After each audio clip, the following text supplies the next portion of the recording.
episode, Valentina Vazquez.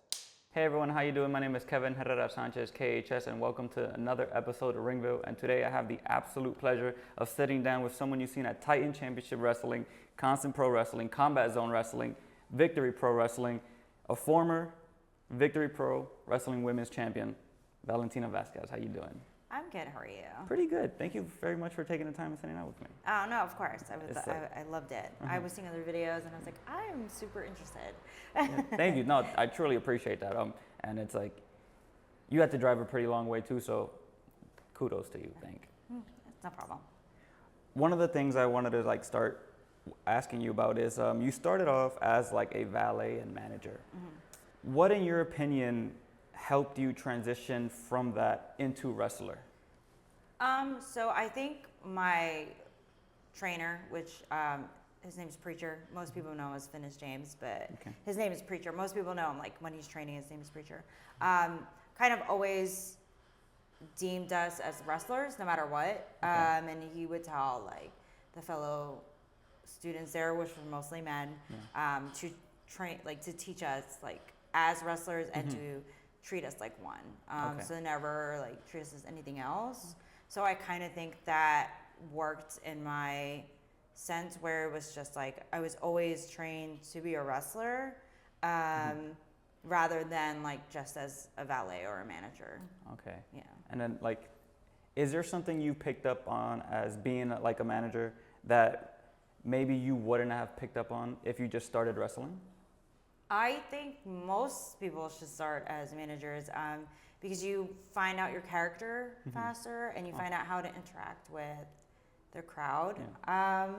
Sometimes when you're a wrestler, you don't really get that experience. You do with the crowd, but you don't really know, like, you don't really have to focus too much on them because you're like, okay, I'm in the ring, so I don't really have to. Yeah. But as like a manager, that's kind of like your main goal is to either like be a baby face or be heel. And it's either to have the fans with you or fans against you. And I think when you're a wrestler, especially when you're new, it's harder to kind of build that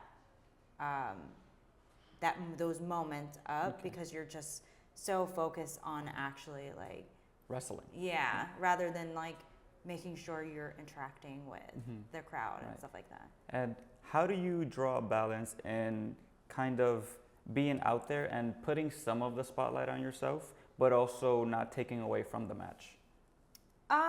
I think it's a happy medium. I think you kind of have to like realize that it's not all just kind of about you. But I do think that's what's helped as a manager. I think you kind of realize like you can only do so much as a manager, right? You have like either moments of like these are your moments and then these are moments for the person that you're managing. So you kind of get used to the idea of kind of having that partnership already.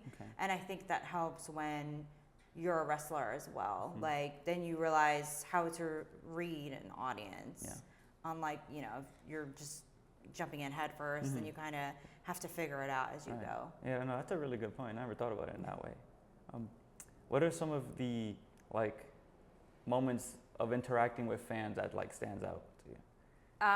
So Philly fans are intense. Yeah. And I was at Combat Zone Wrestling, which is CZW, and there was times where, you know, you're like, oh, you say stuff like that and you don't like, but it's like I'm in character, so it doesn't bother me. And I'm kind of thankful that I had those moments where like people would say something and I would be like, you know, like how could you say that? Yeah, but as a character, you just interact and you just your mama, you know what I mean? Like you gotta like. Well, I was a bad guy, so I was able to say stuff like that. Right, you would say stuff back. Yeah, so it made it easier. But yeah, those fans usually I distinctively remember the most. Yeah. Are you like quick with the comebacks? Sometimes. I think more now, but in the beginning, I don't think I was. Yeah. You'd just be like, oh, what do I say? Yeah, you're kind of like, but yeah. In the sense of like putting together spots where it's like maybe then you start to get involved, right? Like, is it difficult to keep track of like, oh, I'm supposed to be here, I'm supposed to do this? Um, yes and no. I mean, it really. My dog. You guys hear my dog. Yes and no. There is moments. I think when you're brand new, it is. It's a lot. It's like overwhelming, especially because I was in a big group. It wasn't just me and one person. I was kind of like with Young, Dumb, and Broke. Jordan Oliver and everything. That's kind of his group, and I was a part of it. So it was kind of incontrate. Like I had to remember his stuff. Remember when they were going to go in, remember how I had to go in. So it was a lot to remember. And I think, it was kind of like overwhelming at times and very, I don't know if the right word is scary, but it was kind of like, it was a lot. Like it was a lot to... A lot of moving pieces to keep track of. Yeah. Okay. What is it like walking into like the CZW dojo when on your first day of training and then seeing it's mainly just dudes? I kind of figured. I'm not gonna lie. I kind of figured that was gonna happen. Yeah. It is CZW. Well, so I knew someone, so they got me in. Like, I don't think they do wrestling anymore, so really. But I knew them from school. And then we were big wrestling fans. Okay. So that's kind of how that all worked out. Yeah. And he didn't give me the heads up that it was all going to be dudes, but I just kind of knew going in that there most likely would just be all males. Right. Which there was actually one female, which is Layla Hirsch. Oh, so I've trained with her as well. Oh, that's cool. Yeah. And then at CCW, the trainers you said are Phineas James, right? Joe Gacy. And then DJ Hyde. Yeah. What was it like training with them? Like people who have like so much experience in the business. So Preacher or Phineas James, as you guys know, I mostly worked with him. Okay. I did work with the other guys. I'm not, I love Joe. Like Joe's someone I talk to outside of this, and I've hung out with him and his wife Amy, but it was mostly Preacher that I went to the most. It just kind of worked well with the shoot job. But I worked with DJ as well, and you get everyone's different opinions, right? Like Preacher trains you one way, and this is kind of how he sees things. Joe trains you another way. This is kind of how he sees things. Okay. DJ trains you one way, and this is how he kind of sees things. Yeah. And it's all very different. Some of similarities, but it's all very different. And I think that's important to have different opinions. Like we had Jimmy Rave there for a while, and he's Jimmy Rave is like well known, Rave, and it was interesting to learn a lot of things from him as well. Okay, having those moments before, obviously, unfortunately, Jimmy has passed away, but having those moments before was learning a lot. It was a lot of like, this is my experience from where I've worked at TNA and then this is kind of, so he had a lot of experience and a lot of knowledge into wrestling as well. And having Joe before going to WWE and like speaking to him now, it's kind of like you get to know and ask for, opinions and ask for him like what you can and cannot do, or what you think would be good. And he, is still like, if you ask him an opinion, he still talks to you. So it's really cool. Good. He was like, "Oh, you done?" Yeah, her face is. Hold on. No worries. No, yeah, go ahead. Well, someone has joined us. Hello, Stormy. Ringville debut too. What was the style of teaching that you gravitated towards the most? Wrestling's weird. I'm sure you've heard from multiple people. Wrestling's very black or white sometimes, rather than there's gray. Yeah. And like some of the trainers are used to a certain way, or like they came from football.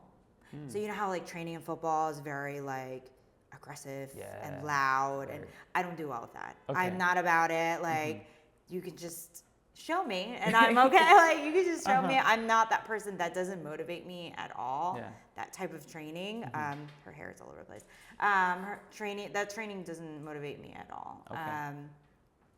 And and Preacher kind of did kind of a mix of everything. So did Joe, actually. And I kind of like that, where it was like a mosh posh of learning things. Like there would just be days where he's like, oh, we're doing lucha this week. And we would do lucha for a few weeks. And then, oh, we're doing technical next week. And then and then he would ask you, what do you think is your weakness? Okay. And then he would be like, okay, that's the one we're doing. Oh. And I always am like, oh, you're like, I don't want to do that. But obviously, like, that's how you get better. Right, exactly. And it was just always different with him. Like, some months, it'll be like, we're just going to strictly do lucha, and that's it. And that was fun. Like, I genuinely loved lucha, even though I don't like rolling that much. But I genuinely do love lucha. The stamina that you need probably, and the conditioning for lucha is probably insane. Yeah, it's a lot of like, do this, run here, do flip. And I'm like, okay. Okay. You were VPW Women's Champion for 665 days, which is, close to 2 years? Yeah. Right? In that, a lengthy title reign like that, which congrats, by the way. Thank you. Of course. Where is your mind, and like, what were some of like the emotions you would go through throughout the title reign? So when I first won, it was a surprise. Like it was, I was very surprised to learn that that was going to happen. And then I'm like so thankful for John Radio, who gave me the opportunity to be his champion for his company for as long as he did. It was a great learning experience to be able to wrestle all types of women consistently. And it nervousness, you're like excited, happy, nervous, because now I kind of have to consistently always like be on my A game at all times, which you always should be anyways. But now you have a champion, so you're representing a company, so that kind of adds an extra layer of like pressure. Yeah. But overall, I had so much fun being the women's champion of Victory Pro Wrestling. What do you think were some of the best moments from your reign? Wrestling Kelsey Reagan. Okay. I love that. I love that match. I loved wrestling her. There's a match with me and Anastasia Morningstar that I truly love. It was one of the matches where I felt the most comfortable. And I love that match. And there was like some story into that as well. But yeah, those were my two top matches that I truly loved. Like, what was it that made you feel super comfortable in that match? I think just me and Anastasia work really well with one another. We just gel well. There's some people you wrestle and there's just like, it's like... The chemistry isn't fully there. Yeah, me and her, I think we've wrestled a few times after that, and it's kind of consistently always there. So yeah, that's why. Nice. And then I also want to talk about your tag team with Gabby Gilbert, who, shout out to Gabby Gilbert, because she was the one who said, hey, you should have Valentina on your show. You were the Funhouse Tag Team Champions with her. We still are. Still are. How did that tag team come together? It was just, it was kind of random. So right now, Gabby is a trainer at Combat Zone Wrestling.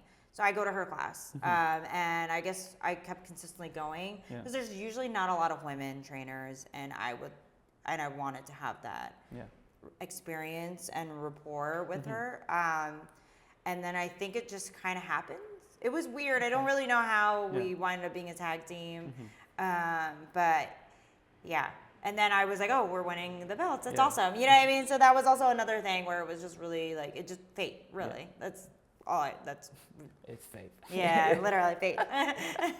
And then when working as a tag team, like there's so many more elements that you now have to worry about in the ring, because there's 3 people that you have to kind of like think of. Where does your mind go, or how does it shift from singles to tag team wrestling? It is different because now you're like not focusing on yourself, and you're focusing on a party in a sense. Sometimes it's easier, sometimes it's not. Sometimes it's easier because you can rely on someone, right? Like, and I think sometimes there's pressure, and and then sometimes I don't think there's any pressure at all. Weirdly enough, like I feel like sometimes it's just like I'm just hanging out with someone, and it's fun. I feel like as a singles wrestler, I put an immense amount of pressure on myself.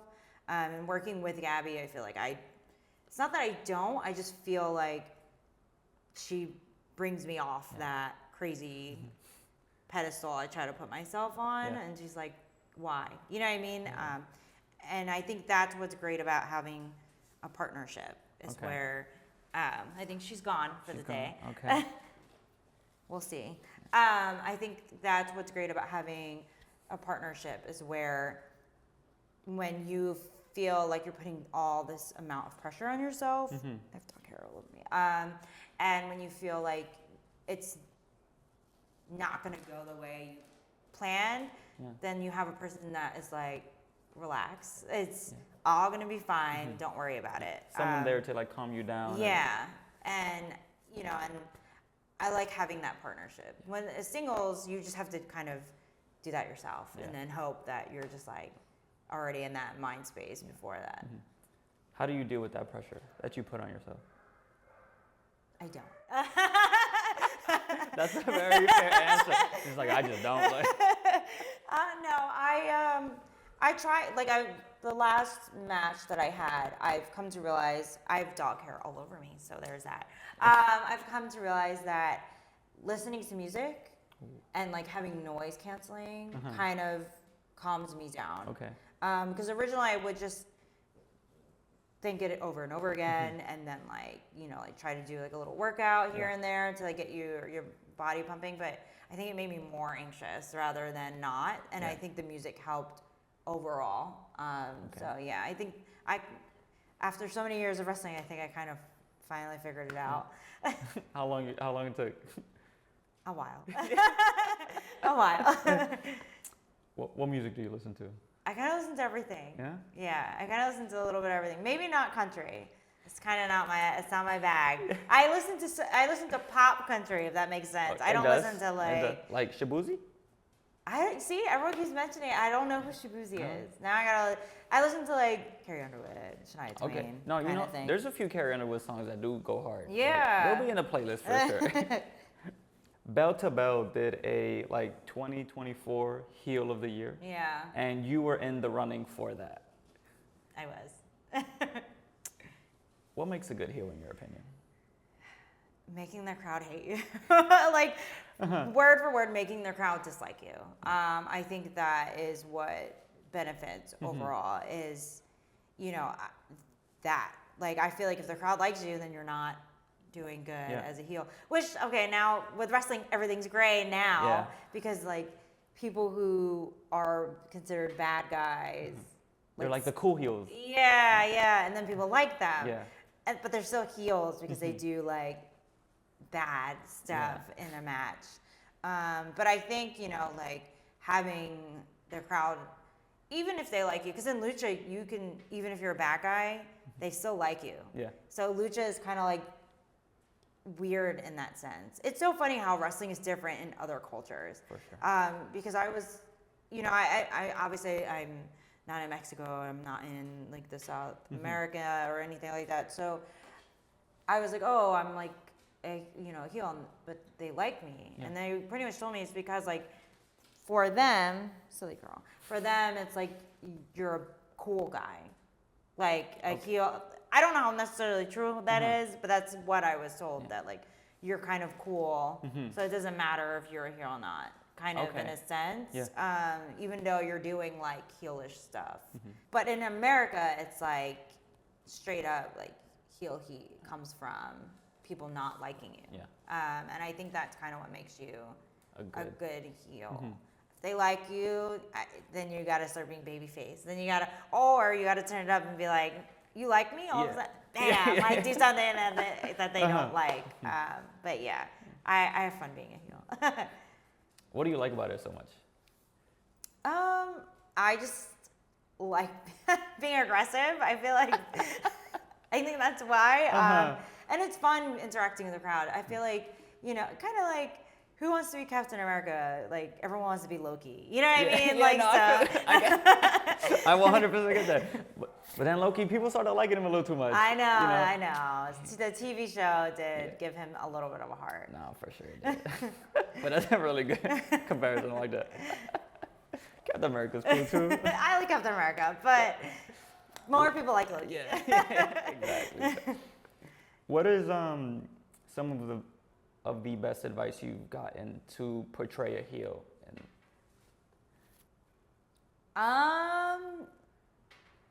Wow, I don't know because they always said I play a bitch really well, so everyone always says that. They're like, you play it really well. Yeah. I'm like, okay, I Like, think thanks. yeah, like, okay, cool, thank you. Sometimes it's like interact with the crowd more. I've gotten that where it's like you did it a little bit, but not enough. And I think realizing that that's where it comes from, like being a heel, like having the interaction with the crowd more, and like stop so much focusing on not the match, but like moves and building a rapport with the crowd. I think that is like good. That's good advice even for babyface, honestly. Yeah, like that's good advice for either or. But I think I think being a heel, you really have to like find the connection, and being able to perceive yourself as that. There's some good heels, and these people are like really incredibly nice.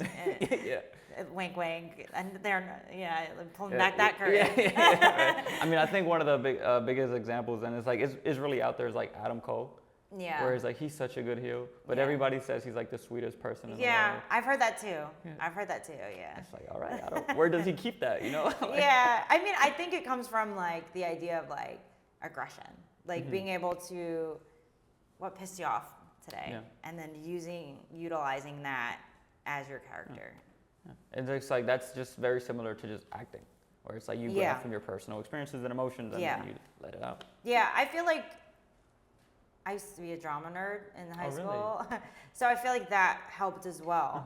When I first started building the Valentina character, I had a notebook, and I did things where it's like what she likes, what she doesn't like, what music she would like, what movies she was like, what characters does she kind of not portray, but draw inspiration. Yeah, I would do stuff like that, and that's kind of how I build that. And also remember, I was in Young Dumb and Broke, so I also had to do like that as well, where I had to be like intermingling with what the aesthetic was for that group. Right. And where are you going, silly? I think she's just sniffing. I think she just wants to sniff everything. Yep. Having the aesthetic of that group and building it in with the Valentina character as well. Oh, that's really smart though, right? Like figuring out your character, because I know a lot of actors do that too. It's like, what were some of the things you wrote down for like what she's into and what she's not? Drugs. I felt like that was one of them. I did like certain types of music. Which was music that I personally listened to, but I would then go off and find more music similar, like that. So if like my theme song is Natalie Kills, so then I would jump off to find music similar to that that you would like, or you know, like Marla from Fight Club, and like Rihanna from Bitch Better Have My Money. That Rihanna, not any other type of, but that specific, like that kind of energy that she brings. Yeah, it was like stuff like that I would say that's Valentina-esque. Gotcha. Yeah. Okay. In your like wrestling career, what are some of the proudest accomplishments that you have had? Well, being the Victory Pro Women's Champion, that was like something that I wasn't expecting, and also, like I said, I'm so thankful for radio for doing, like, for believing in me to be able to put the company and represent it. I have a YouTube video with me versus Anthony Gangone. It's like a no-ring match, and it's, last time I checked, it was like 2 million. I could be wrong with the number, but it was a very, like, that was one of the first things that I truly did, and it like kept going, the numbers, like it kept Right. the views kept going, and I was just like, wasn't expecting it, because it was just like, we just had a random match in an art show, and then like it randomly got a lot of traction from multiple views from every type of person. It was 1.8, I think, at one point. I don't know what it is now. I haven't looked in a while. Okay. I don't really use YouTube anymore either. No one uses YouTube, so like I don't really use. This goes up on YouTube. Yeah. Well, I mean, like for longer videos they do, but like everyone's on TikTok. Right. Exactly. So, exactly. like, you know. And just like a little sneak peek into that match, somebody gets their tongue bit. Like, so yeah. Well, thank you very much for taking the time and sitting down with me. Oh, of course, of course. I truly appreciate it. Anything you would like to plug to the cameras? I am Valentina, which is all underscore, Val underscore and Tina, and then underscore V on Twitter, and I think that's on Instagram as well. They're so old. I will never remember them. No worries. I don't know if anyone has Blue Sky, because I'm, Yes, people have been throwing out their Blue Sky. Yeah, there you go. Because, Elon Musk, who cares about him? I feel that. It's Valentina Vazquez. Period. The Blue Sky kind of. Whatever that thing. Yeah, that BS. Like, at least I don't have no underscores. I'm the first Valentina Vazquez on Blue Sky. There we go. Flex, like, yeah.